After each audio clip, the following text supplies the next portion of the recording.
Maka kita perbanyak sembahyang sunat. Untuk apa? Yang pertama, menyempurnakan sembahyang wajib kita. Mungkin saja tengok sembahyang ingat ke bola. Mungkin saja tengok sembahyang ingat ke proyek yang gua habis dah.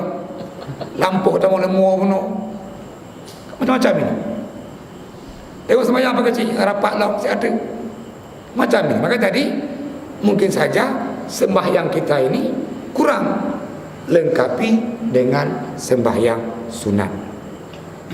Maka di hadis yang lain dari Ummu Hubaibah binti Abi Sufyan, qala Nabi, man shalla fi yaumin wa lailah, barang siapa yang sembahyang sehari semalam isnatai asrata rakaat, 12 rakaat, bunyalahu baitun fil jannah, Allah bangun untuk orang ini rumah di surga. Ini bisa sampai dunia kahana rumah lagak adanya, di akhirat neraka alam kahana rumah.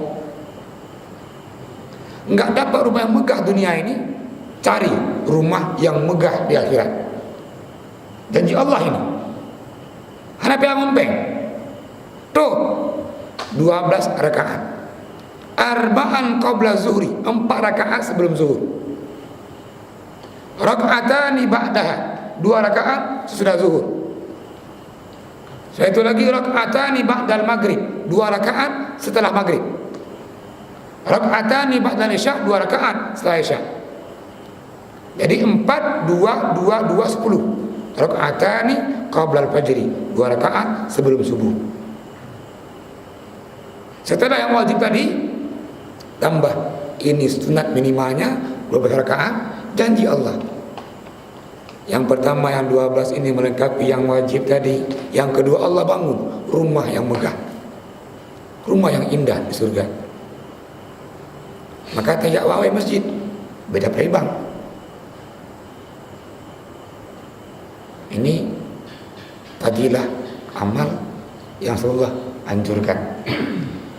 Maka kembali tadi, dalam sembahyang sunat ini boleh baca yang panjang-panjang.